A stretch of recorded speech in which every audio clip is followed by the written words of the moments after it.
Palmer is a patron, and so we got to give him priority for a question. And then it was modified by friend of the network Trav over on our Discord server. So Palmer asked the question a little while ago, a couple of days ago.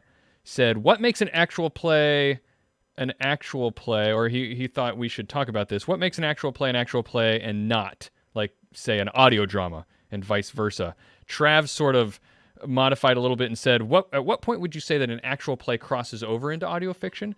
Is it always an actual play because it involved improv and game rules, or does it stop being an actual play if you don't include the mechanics or dice rolls? Is every actual play a category of audio fiction because of the imagined story nature, or is a defining difference having a pre-written script for the actors? So I thought, as people who have both made audio fiction, audio drama, and actual plays here, that that you guys might have something to say about where the difference is, if there's a difference, and whatnot. So, what do you think? What, Cliff, to you defines an actual play, and why do you call your stuff that you do, because you've been doing actual plays for a very long time, probably longer than any of us, and why do you call yours an actual play over, say, an audio drama? Well, I'd like to just first off say that I agree with the Audioverse Awards distinction in recent years that actual plays are audio dramas. They're a subcategory or subgenre, and I call mine actual plays because that's what they were already being called when I started doing them. Fair. I feel the distinction is, there are different kinds of audio dramas and audio fiction, but an actual play, I feel, is firmly within the category of those, under that umbrella. It doesn't cross the line into audio fiction. It's already there. The defining distinction is the improvisational nature of the actual play, even though it's pre-recorded and then edited.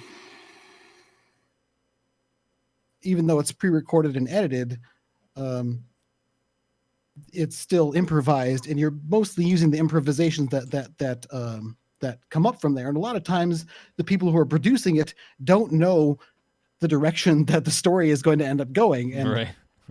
So the other distinction is that it's not just an improv audio fiction. It's an improv audio fiction with a set of game rules that have some influence, whether minor or significant, on the course of actions that happen.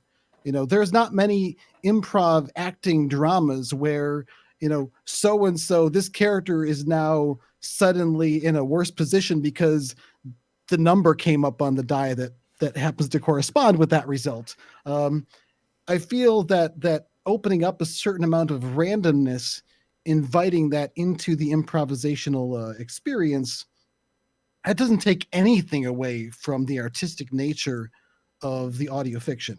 It's certainly less prepared and less honed or edited down. What's the word I'm looking for?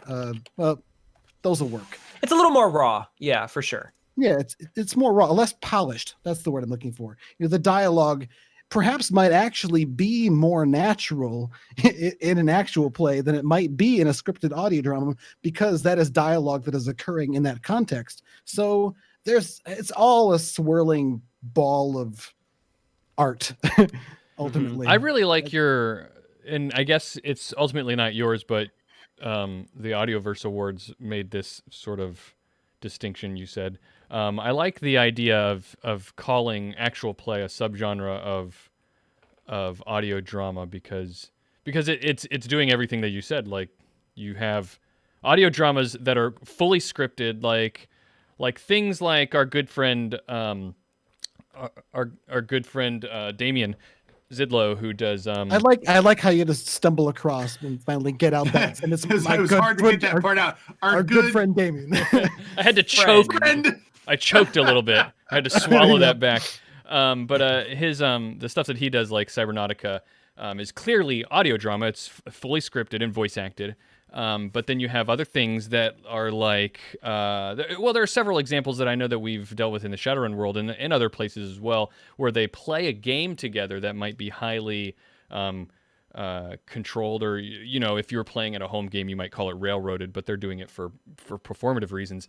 But controlled game, and what they do is they take the improvised action at the table and then cut out all the rules discussions and just leave the role playing and the acting and improvising in to weave together a story that feels like audio drama and really is, but it's driven by that, Mhm. Yeah, and my aesthetic approach is instead to just have almost all of that still in there. Like Mhm. I'm roll your perception test. I got 5 hits. Well, this means this. Well, I'm going to spend edge to do that. Like for me, that's part of it. I think that's part of where it starts to transcend what an audio drama is, and it invites people to sort of sit at the table and vicariously experience the role playing game experience with the podcast.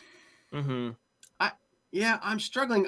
I'm struggling with the awards definition, because in my thinking of it, like the way that my brain frames it, actual plays are just recording people playing a game, right? So like it's like recording any other part of your life. Like if I recorded my family having dinner every day for the next 20 years, and then I edited it all together, right, to create a movie out of it, I could do that. And I guess that would be a drama, but somebody's probably doing that, actually. Right. Right. You know what I mean? Like I don't want to disagree that like the end product could be dramatic or considered an audio drama, but there is a scale, I think, that on one side, it's not an audio drama. It's just a recording of people playing a game. And it's just not an audio drama at all. There's nothing particularly dramatic about it. It's just a thing happening that's getting recorded. And on the other side, you have fully scripted, voice acted, no game mechanics at all. It's just a complete drama. And Cliff, you and I, in the stuff that we do, we actually we shift that, more towards the audio drama than just plain game, because of what Palmer does on the other side of it, and because we kind of know. Sometimes we talk about what's going to happen, just to make sure that we're able to get through some parts. I mean, I don't know. I don't know where the line is, but there's a point at which it does not feel audio drama to me, and feels just like a game. Yeah, I think for the benefit of our audience, we sort of spruce it up a little bit with like audio drama,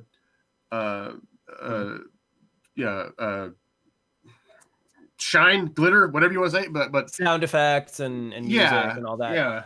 And I think. Sorry, go ahead. Yeah, I think a good question would be, what makes the difference between a documentary versus, like in movies, right? Documentary versus fictional, right? Scripted.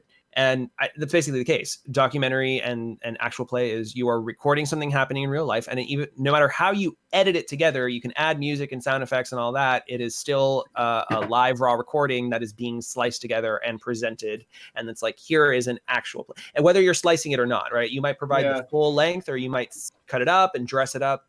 But then when you start doing something like one of the first things that came to mind was Sonic Realms.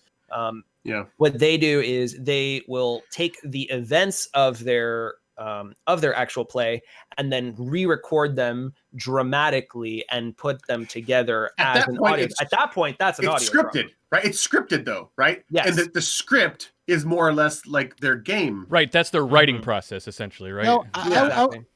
I want to say, I think one of the underlying questions that's at the heart of this that I kind of seem to perceive, maybe it's not there, maybe it's just me being paranoid, but what I feel like the underlying question is here is, hey, if you don't script things out, have nice voice acting with professional voice actors, sound effects, and really, really highly polished, put together, technically expertise constructed thing, it's not good enough to be Are you called an somehow audio drama. Yeah, somehow lesser than the audio drama. Yeah, it's putting qualitative values and certain criteria and holding that up as the gold standard of art within its category. And I mean, categorically don't like that. I disagree. I mean, again, that's the difference between documentary versus narrative film. Yeah, but you don't ask the question, are documentaries even films? Yeah, that's what this Cliff makes a good is. point. The real difference, even audio dramas. The real difference See, between I think it's apples and oranges, right? It would be like, are actual plays valid podcasts? Well, of course they are. You know what I mean? Like, but are documentaries films? Well, like, yes, but like they're two different.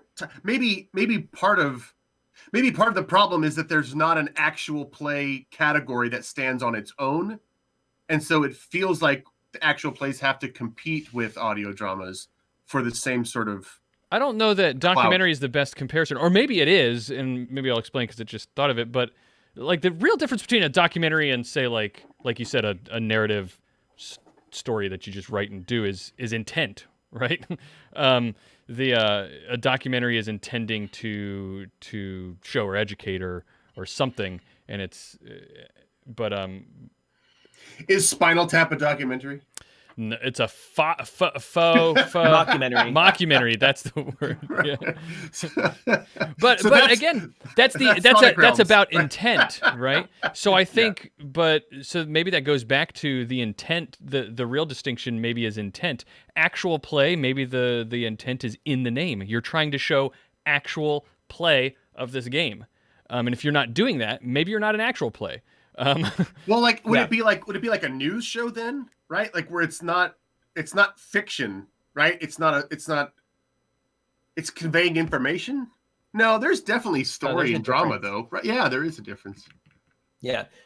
No, news is just giving you like, hey, this is what occurred in the news today. I am happy to documentary has a storyline. Like there is a thread that and it's a pastiche of footage and information. So at a certain point there was no award category for documentary. They were all just movies, right?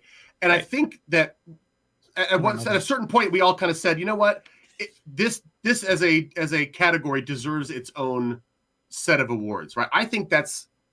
Without demeaning actual plays at all, I would love it if actual plays got their own category. Do. I mean, they have their improvised audio fiction is under there as opposed to different categories within the Audioverse Awards, at least. But like, is actual play like improvised? Is that that's improvised audio drama is what it's listed? Yeah, because that's not exactly the same as an actual play either. Really, like if you ever listen to what is it? Live from the Magic Tavern or something Magic Tavern. It's there are a lot of that is improvised. There's a lot of improv comedy shows where they are improvising. Or like Tales from the Stuffer Shack, right? Like that's more improvised stuff, right? It's not necessarily playing a game, right?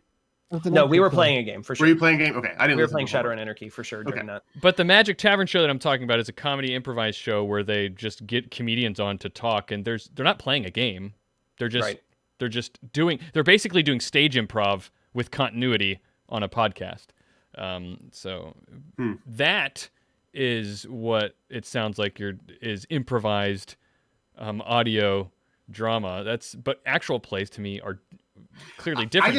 I don't want to have to compete. Like, you know what I mean? Like, I mean, this is not a competition, of course, but like, I don't want to have to stand against something that is so different in order to say, here's like I'll stand with our Earth Dawn game and with our Shadowrun Origins stuff. Like we do some top quality shit, but like to the average person, I don't think that that's going to compare with even like a Sonic Realms or like another, like even what Damien's doing with Cybernautica. They're just not the same thing. Mm-hmm. You know, I don't want to compare them. I don't know. If that makes any sense. Comparison has value. I feel like we've strayed so far away from the original question.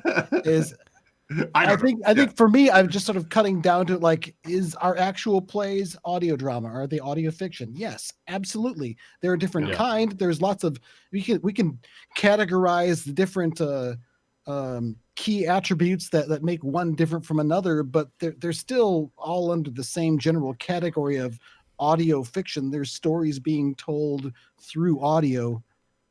I can't. I don't think it's serves us to define it any further. Except maybe if you're putting together an awards ceremony, you might want to have an improvised audio fiction that's maybe different from game related content. But there was something you said, Opti, as well, when you're talking about if you're just recording a game versus a scripted story. Well, if you're playing a role-playing game, you are creating a story that you're improvising together. You're not just playing a game. If you were to record people narrating their chess moves, unless there was some other story element in there, I might be on board with saying, yeah, that doesn't count as audio fiction. But even there are contexts where I could even say that might fit as well. So, but I tend to have pretty broad definitions of what is art. Like, there was a really interesting video on what counts as music by a channel I watch called 12 Toed. It's kind of nerdy music theory stuff. But the big question is like, what counts as music? Whether can there be good music? Can there be bad music? And ultimately, the conclusion that it comes down to, that I completely agree with, is music is sound that is perceived as music. That's you can't get any further than that in defining it. Otherwise, you're bringing in all these different qualitative and sort of gatekeepy, elitist measures that put things above or below others, and that's just not how art works for the most part. I mean, some people would like it to work. Never mind. It's all a big complicated mess. That's definitely the chaotic part of your alignment bleeding through. I think you don't like labels. It sounds like it is what you're making. It is what it is. It's. I don't like labels that serve to gatekeep, glued, but also assign different meanings that aren't helpful. Sure. If you're using a label to help you understand and clarify, great. But if you're using a label, it's so easy to use labels and categories to instead obscure and, again, exclude. Or also demean. Yeah, I know what you mean. Like just kind of make it seem like lesser than or greater than it actually its partners would be. Yeah. Or just delve too much into details that really don't matter too much, other than like this flavor of this or that. Yeah, maybe it's a fun discussion sitting across a cup of coffee or tea, as your preference might be. But this was audio. That's all there is to it. This was dramatic. True. That's we've solved it. It's all if you're listening and you find it dramatic, it's audio drama. But there was no story. Yeah. So maybe I don't know. Maybe. Well, we'll have to. We want to hear your comments about what you think audio drama is. There, I'm learning. So comment below and let us know what you think.